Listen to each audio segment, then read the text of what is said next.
Okay, and the next thing is you need to make a decision. Will you also be the photographer? You know that everyone loves a good visual. So actually, I'll jump to the next slide because I want to just tell you a little bit of personal experience about that. Okay, so here I'm asking solo or team coverage. So that means, are you going to go and cover this event alone, being the interviewer and the photographer, or are you going to bring some along with you to be the photographer? As you can see in this picture, because it's of me, I had a photographer with me. I was covering the film. I don't know if you guys saw it. I hope you did. It's such a good film, Waiting for Superman, film about education.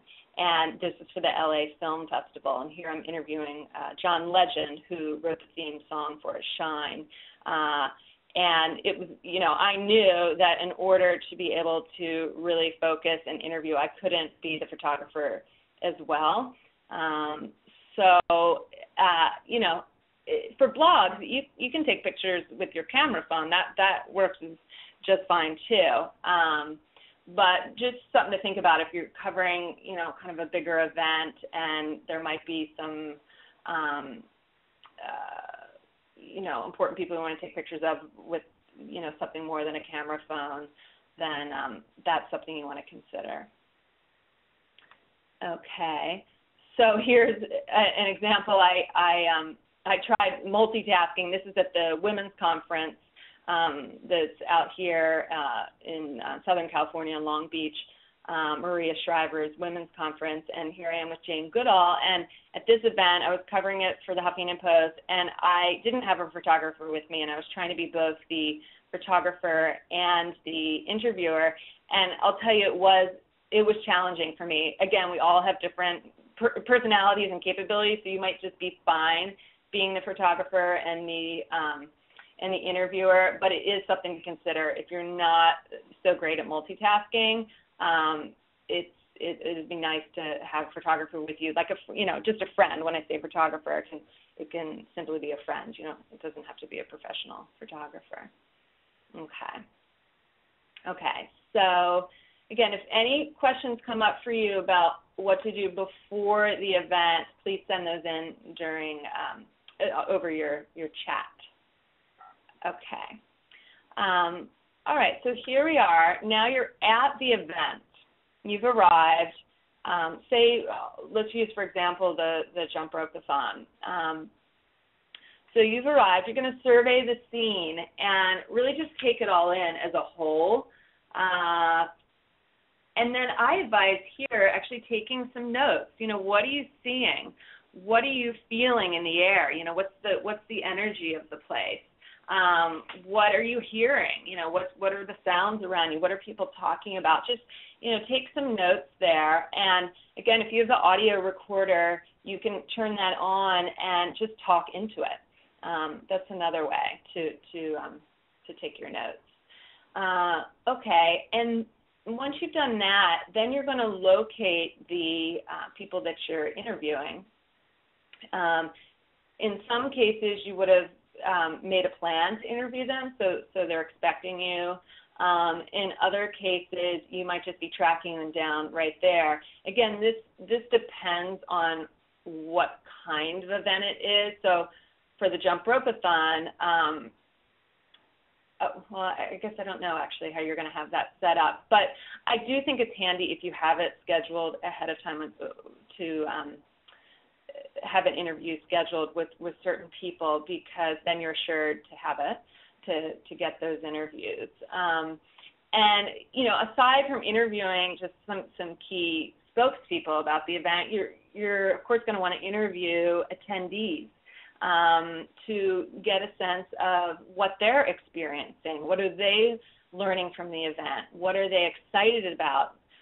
Why did they come to the event? You know, these are all good questions, because really what you want to tap into is the human interest. You know, yes, we want the details and the setting, but really it's, you know, what's inspiring people to be there. Okay, some good, I'm going to pause here because we've got some good questions coming in.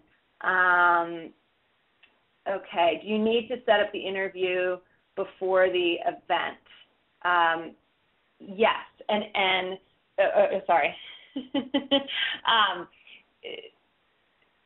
Yes in some cases, no in others, and so I will address the people you're going to talk to about if you are going to set up an interview is sometimes there's a publicist or a press contact, media contact, and that is the person who you're going to talk to, and you're going to tell them who you want to interview and why, because they will actually ask you. They'll want to know possibly the angle of the story or of the blog. And then at that point, you might not actually even know for sure what angle you're taking.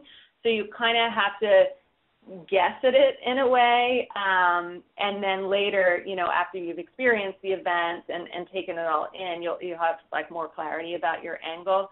But yes, and so for some events, you do need to set up the interviews ahead of time, and it'll be a publicist or the media contact you'll do that through. And again, in a little while, I'm going to talk with more detail about how to access those people.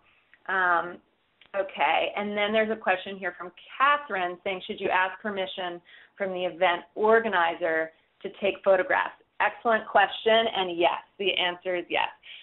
You should ask them ahead of time to make sure photographs are okay, as well, and thank you, Catherine, for that question, as well as audio interviews. So, again, it's going to be the media contact or the publicist. Sometimes they go by different names. You're going to ask both of those questions. Is it okay to take photographs, and is it okay to audio record the interviews? Great question. Thank you for those. Okay, and so you've done some interviews, and now, again, take some more notes on what you see. Now you're a little further into the event, and what you see, what are you feeling about the event? What are you hearing around you, conversations? Sometimes, you can kind of listen in on people's conversations. What is it about the event that's exciting them or that's surprising them? Anything that has energy to it, you want to take notes on that. And what do you personally feel surprised by? You might be learning something new. You might see something that you didn't expect. Take notes on that. And these are all good possibilities for angles for your blog. And then I say here finally, record notes on what you're learning. Because, again, for the reader, when you finally get to the point of writing your blog, that's the excitement and energy that the reader is going to connect with. And I am going to talk in just a little while down about how to create discussion on your blog, because I know Patricia told me earlier that some of you are very interested on how to create discussion on your blog. So we'll talk about that in just a little while too.